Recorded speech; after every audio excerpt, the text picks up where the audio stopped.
السلام علیکم بچوں. آج ہم کمپیوٹر کا 5th لیکچر اسٹارٹ کرنے جا رہے ہیں اور ہمارا آج کا ٹاپک ہے ٹائپس آف کمپیوٹرس، کہ کمپیوٹر کی کتنی ٹائپس ہوتی ہیں. جب ہم کمپیوٹر کی ٹائپس کی بات کرتے ہیں تو اصل میں اس ٹاپک کا دوسرا نام کلاسیفیکیشن آف کمپیوٹر بھی ہے، اور کمپیوٹر کو 3 کلاسز کے اندر کلاسیفائی کیا جاتا ہے، یعنی 3 طریقوں سے کمپیوٹر کی ٹائپس کو ڈیفائن کیا جاتا ہے. پہلا جو کلاسیفیکیشن کا طریقہ اسے کہتے ہیں کلاسیفیکیشن اکارڈنگ ٹو پرپس، کہ ہم کمپیوٹرز کو کیٹیگرائز کر سکتے ہیں مقصد کے حساب سے، پرپس کے حساب سے، کہ کس پرپس کے لیے کمپیوٹر کو بنایا گیا ہے. تو جب ہم پرپس کی بات کرتے ہیں تو پرپس کے اندر کمپیوٹر کی 2 کیٹیگریز ہوتی ہیں، ایک جنرل پرپس کمپیوٹر ہوتا ہے اور ایک اسپیشل پرپس کمپیوٹر ہوتا ہے، جسے ابھی ڈیٹیل میں ڈسکس کریں گے انشاءاللہ. سیکنڈ کلاسیفیکیشن جو ہوتی ہے ہماری کمپیوٹر کی، اسے کہتے ہیں classification according to data handling. اس کا کیا مطلب ہوتا ہے؟ ڈیٹا ہینڈلنگ کا مطلب کہ کمپیوٹر کس قسم کے ڈیٹا کو پروسیس کرتا ہے، کیسے سگنلز کو پروسیس کرتا ہے. تو کمپیوٹر کے ڈیٹا کے پروسیسنگ کی نیچر کے حساب سے کمپیوٹر کی جو ٹائپس بنائی جاتی ہیں انہیں classification according to data handling کہتے ہیں. اس میں کمپیوٹر کی 3 کیٹیگریز ہوتی ہیں. ایک ہوتے ہیں اینالوگ کمپیوٹرز، ایک ہوتے ہیں ڈیجیٹل کمپیوٹرز، اور ایک ہوتے ہیں ہائبرڈ کمپیوٹرز. اینالوگ کمپیوٹرز جو ہوتے ہیں وہ اینالوگ بیس سگنلز کو پروسیس کرنے کی صلاحیت رکھتے ہیں خالی. ڈیجیٹل کمپیوٹرز جو ہوتے ہیں وہ صرف اور صرف ڈیجیٹل ڈیٹا کو پروسیس کرنے کی صلاحیت رکھتے ہیں. اور ہائبرڈ جو کمپیوٹر ہوتا ہے وہ ایسا کمپیوٹر ہوتا ہے جو دونوں کمپیوٹرز کا کمبینیشن ہوتا ہے، اینالوگ اور ڈیجیٹل کا.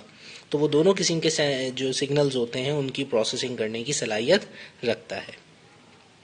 تیسری کمپیوٹر کی جو کلاسیفیکیشن ہوتی ہے وہ اکارڈنگ ٹو اس کی کیپیسٹی ہوتی ہے. اب کیپیسٹی کا یہاں کیا مطلب ہے؟ دیکھیں، مختلف کمپیوٹرز کی configuration hard where soft where کی ڈفرینٹ ہوتی ہے، جس کی وجہ سے وہ ڈفرینٹ لیول کا کام کر سکتے ہیں. جیسے جو بچے گیمز وغیرہ میں انٹرسٹ لیتے ہیں ان کو پتا ہوگا کہ جو گیمنگ پی سی ہوتے ہیں وہ نارمل پی سی سے ذرا ڈفرینٹ ہوتے ہیں، اور ڈفرینٹ ٹائپس کے گیمز کے حساب سے کمپیوٹر کا جو پی سی ہوتا ہے اس کا ہارڈ ویئر اسٹرکچر بھی ڈفرینٹ ہونا چاہیے. اگر آپ چھوٹے موٹے گیمز کھیلتے ہیں تو ان کے لیے آپ کے جو نارمل پی سیز ہوتے ہیں وہ کم ہارڈ ویئر اور گرافکس کے ساتھ چلائے جا سکتے ہیں. لیکن جو کہ ہمارے پاس پروفیشنل جو گیمز ہیں ہمارے پاس، جو کہ بہت زیادہ آج کی ماڈرن گرافکس اور یوز کرتے ہیں فیچرز کو، تو وہ کافی ہیوی گیمز ہوتے ہیں، وہ نارمل پی سیز پہ رن نہیں کرتے. تو اس کے لیے آپ کو ہیوی ڈیوٹی پی سی چاہیے ہوتا ہے. تو اس طرح کام کے اعتبار سے کمپیوٹر کی کیپیسٹی کو دیکھتے ہوئے جو کلاسیفیکیشنز کی جاتی ہیں انہیں کلاسیفیکیشن اکارڈنگ ٹو کیپیسٹی کہا جاتا ہے. ٹھیک ہے بھائی، چلو تو بسم اللہ کرتے ہیں ڈیٹیل میں. سب سے پہلے آپ کو پہلی کلاسیفیکیشن کی ٹائپ، جس کو ہم نے کہا تھا کلاسیفیکیشن اکارڈنگ ٹو پرپس، اس کو ڈیفائن کرتے ہیں. پرپس کے اعتبار سے ہم نے بتایا 2 طرح کے کمپیوٹر ہیں، جنرل پرپس اور special purpose. General purpose computers ایسے کمپیوٹرز کو کہا جاتا ہے جو کہ بنائے جاتے ہیں عام استعمال کے لیے. عام استعمال کا مطلب کامن آدمی کے یوز کے لیے جو کمپیوٹرز ہوتے ہیں وہ کہلاتے ہیں جنرل پرپس کمپیوٹر. جیسے کہ اگر آپ اسمارٹ فون لینا چاہیں، لیپ ٹاپ لینا چاہیں، ڈیسک ٹاپ پی سی لینا چاہیں، تو کوئی بھی جا کر کے مارکیٹ سے اس کو پرچیز کر سکتا ہے. اور اس سب کو معلوم ہوتا ہے کہ ان کی کیپیبلٹیز جو ہوتی ہیں جنرلی طور پہ وہ کیا ہوتی ہیں. کمپیوٹر میں آپ کیا کر سکتے ہیں؟ اس میں آپ مختلف قسم کی ڈاکومنٹیشن کر سکتے ہیں. ٹھیک ہے بھائی، اس میں آپ چھوٹی موٹی گیمنگ کر سکتے ہیں، اور آپ اس کے اندر جو ہے میوزک پلے کر سکتے ہیں، براؤزنگ کر سکتے ہیں. ٹھیک ہے، سافٹ ویئرس اس میں کچھ لیول کے چلا سکتے ہیں اسپیشلی. تو وہ سارے کمپیوٹرز، اب یہ سب کا الگ الگ استعمال ہے. ٹھیک ہے نا، ضروری نہیں کہ سارے کام جو کمپیوٹر کی کیپیبلٹیز ہیں ہر بندہ وہ کرے. ہر انسان اپنی ضرورت کے اعتبار سے اس جنرل کامن مشین کو یوز کر سکتا ہے. جیسے ایک بچہ اگر اس کو پڑھنے لکھنے کا شوق ہے تو وہ اپنے کمپیوٹر پہ زیادہ تر جو ہے وہ بکس کی ریڈنگ کرے گا، یا اس نے اپنے سافٹ ویئرس وغیرہ ڈالے ہوں گے، ریسرچ کر رہا ہوگا. جس کو گیمنگ کا شوق ہے وہ اسی کمپیوٹر کا استعمال گیمز کھیلنے میں کرے گا. ٹھیک ہے بھائی، اور جس کو جو ہے مختلف سوشل میڈیا پہ رہنے کا شوق ہے تو وہ اسی کمپیوٹر سے جو ہے وہ ساری ویب سائٹس اور ڈفرینٹ جتنی بھی سوشل میڈیا ایکٹیویٹیز ہیں وہ پرفارم کرے گا. تو ہر انسان ایک ہی ڈیوائس کا الگ الگ طریقے سے یوز کر سکتا ہے. تو ایسے کمپیوٹرز کو کہتے ہیں ہم جنرل پرپس کمپیوٹرز. آپ کی بک میں جنرل پرپس کمپیوٹر کی اپلیکیشنز میں پے رول، انوینٹری کنٹرول، بجٹنگ اور سیلز انالائسس کا بھی ذکر ہے. تو یہ سارے ہمارے پاس الگ الگ قسم کے سافٹ ویئرز ہوتے ہیں جو کہ یہ کام کرنے کے لیے یوز کرتے ہیں. پے رول کا مطلب ہوتا ہے سیلری شیٹس بنانا.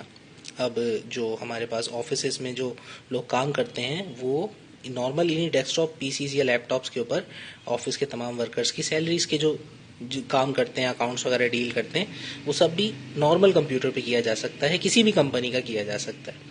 انوینٹری کنٹرول یعنی کہ آپ کا سامان کا حساب کتاب لگانا، وہ بھی عام کمپیوٹر پہ کیا جا سکتا ہے. بجٹ کرنا، سیلز کی انالائسس کرنا، یہ سارے کام جو ہے ہمارے جو ہم اپنی لائف میں کمپیوٹرز اور اسمارٹ فونز دیکھتے ہیں، یہ ان کے اوپر پرفارم کیے جا سکتے ہیں. تو یہ ساری مشینز کیا ہوئیں؟ عام استعمال کی ہیں، کوئی اس پہ قید نہیں ہے، ہر بندہ اس کے لیے کر سکتا ہے، ٹھیک ہے نا، جنرل اسکلز رکھنے والا. تو یہ سارے جنرل پرپز کمپیوٹر ہیں. اسپیشل پرپز کمپیوٹر یعنی کہ ایسا خاص کمپیوٹر جو کہ اسپیسیفکلی کسی ایک مقصد کے لیے بنایا جائے اور اس کو یوز کرنے والا کوئی اسی چیز کا پروفیشنل بندہ ہو یا پروفیشن کا ایکسپرٹ ہو، تو وہ کمپیوٹر جو ہوتا ہے وہ کہلاتا ہے اسپیشل پرپز کمپیوٹر.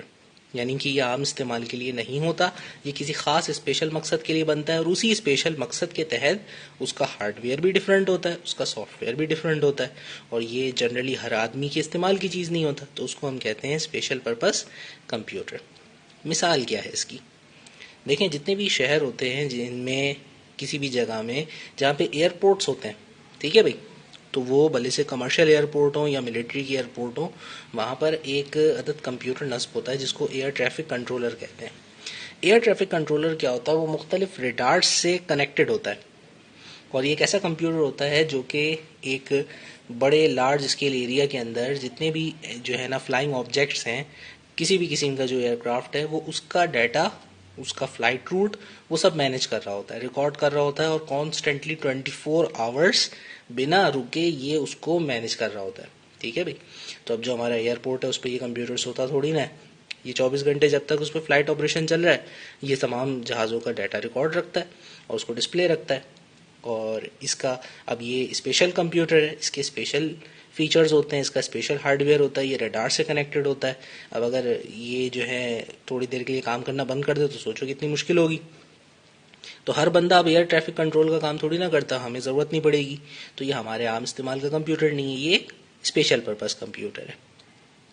اچھا، یہ کرتا کیسے کام؟ یہ بڑا زبردست کام کرتا ہے. اس کا کام بڑا سیریس ہوتا ہے. تمام جتنے بھی جو فلائنگ آبجیکٹس ہیں، جو ایروپلینز وغیرہ ہیں، وہ کس ہائٹ پہ اڑ رہے ہیں، کتنی سپیڈ پہ اڑ رہے ہیں، ان کے آس پاس کون کون سے جہاز ہیں، ہر جہاز کا ایک ڈیزگنیٹڈ روٹ ہوتا ہے. یہ سب چیزیں اس کو کمپیوٹ کر رہا ہوتا ہے، اور جب اس کو لگتا ہے کہ کوئی جہاز اپنے ڈیزگنیٹڈ روٹ سے ڈس بیلنس ہو رہا ہے یا وہ کسی غلط ڈائریکشن میں جا رہا ہے، تو اس کو وارن کرتا ہے، یہ اس کو بتاتا ہے کہ بھائی یہ آپ صحیح نہیں کر رہے ہو.